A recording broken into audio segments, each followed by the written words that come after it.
Hi, my name is Khosrow. I'm a Kurdish Jew from Sanandaj.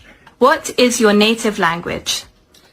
The Jews in Kurdistan, they spoke Aramaic, which is the old biblical language. But when the Jews spoke Aramaic, the locals, they couldn't understand a word they're saying. I used to speak the local language fluently. Even I used to sing their songs. What is your favorite childhood song? Well, as far as I remember, the Kurdish song which I used to sing when I was about 3-4 years old, it was, I don't remember it all, but I know a few words. Amina wa amin wa amina shusha bimdara mache wa halam makhshusha. That's the Kurdish song.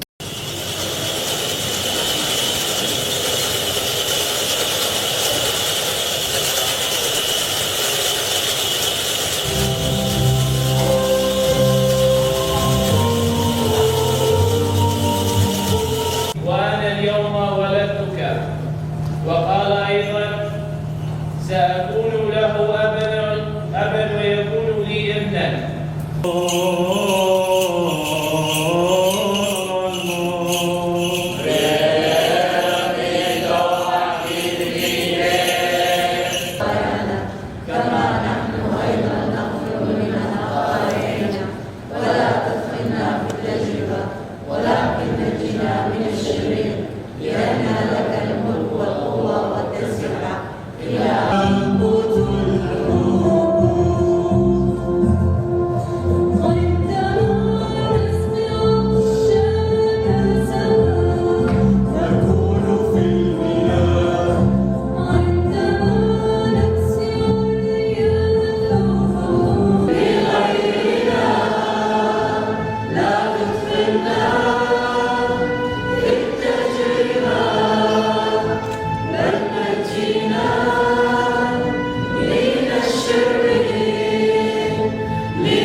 نحن كسوريان ما وضعوا اسمنا بالدستور، وضعوا اسم كلدو وآثور.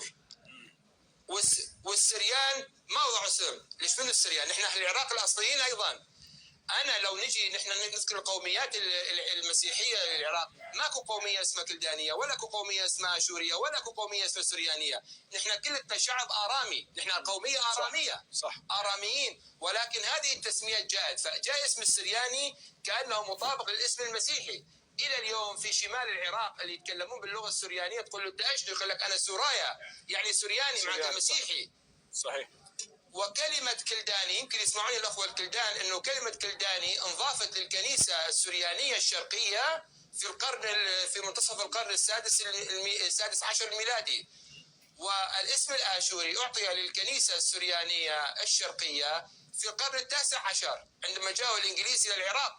ما كان شيء اسمه قبل بيت المسيحية كلداني وآشوري، كان كلهم يسمون آراميين. لما دخلوا المسيحية سموه سريان.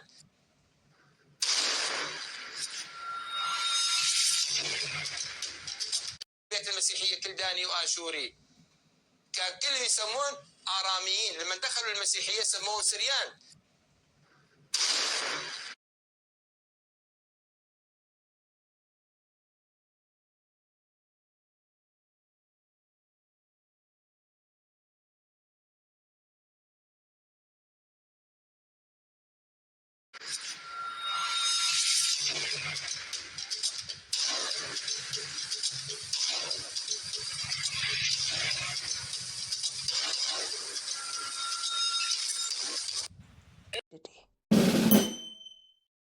Syria has grabbed the international headlines due to years of war and unrest in the country. But did you know about the Syriac Christians here in India? Descendants of those who once sailed from the Middle East to India's shores. This group of Indian Christians developed their own variety of Christianity, remaining uninfluenced by major European powers for thousands of years before discovery by Western explorers. Interestingly, they are located in Kerala, far south from Middle Eastern origins of their faith. But how did this isolated group find its way here? The St. Thomas Christians, or Nasrani, were preceded by the Cochin Jews of South India, with Jewish merchants visiting the region over 3,000 years ago. While Jewish settlements grew around 600 BC, the Christian community's roots trace back to 52 AD.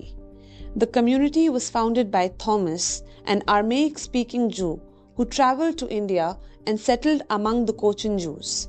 He converted some Jews and local Malayali people before his martyrdom in 72 AD. His small congregation endured for centuries.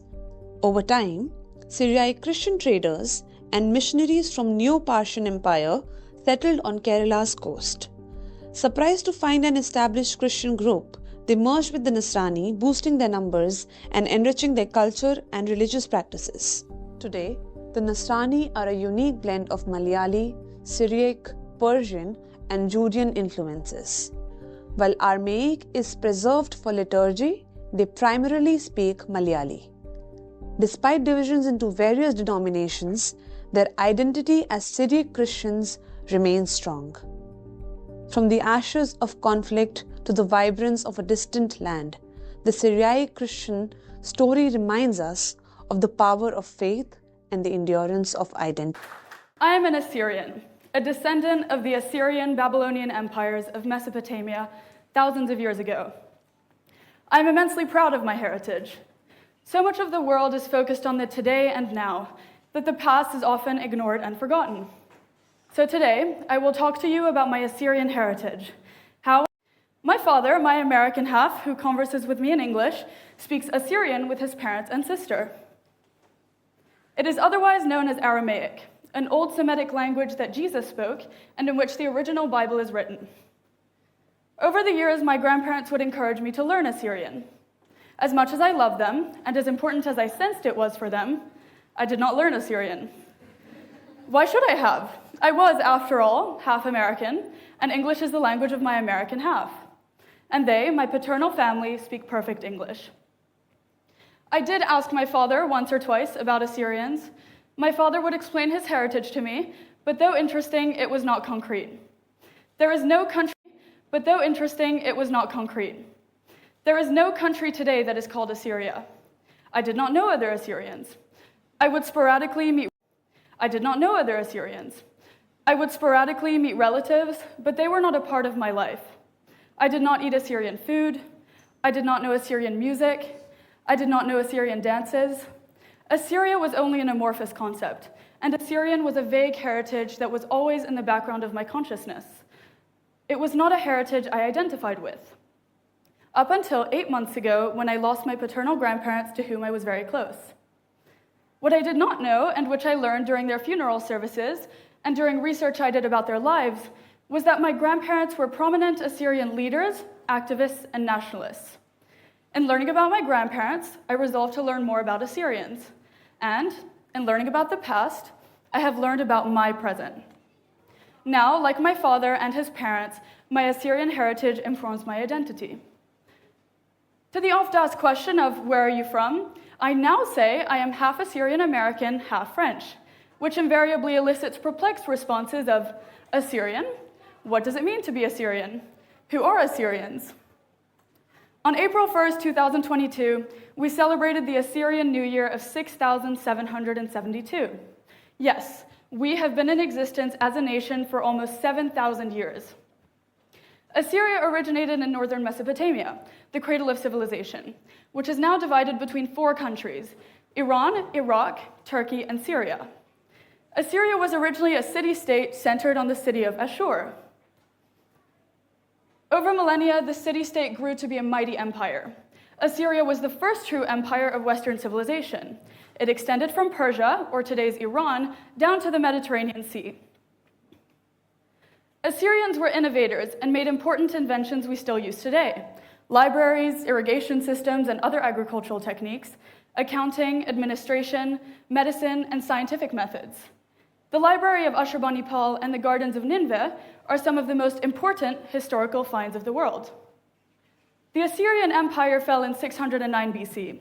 Assyria has not existed as a country since then. Yet, for almost 3,000 years, Assyrians have existed as a nation in Mesopotamia. Assyrians survived for centuries because they lived in villages and towns where they were the dominant population, spoke their own language, and worshipped together. But to a 17-year-old, this is stuff that one reads in history books. Yes, it helped me to begin to understand my heritage, but what made me feel why my grandparents became Assyrian activists, and ultimately result in my identifying as an Assyrian, has been the more recent past. That is, what has happened to our people in the last century. From the 14th century to the end of World War I, the Ottoman Empire encompassed Mesopotamia, home of Assyrians. In the late 19th century, the Ottomans started persecuting the minorities, such as Assyrians and Armenians, who were their citizens.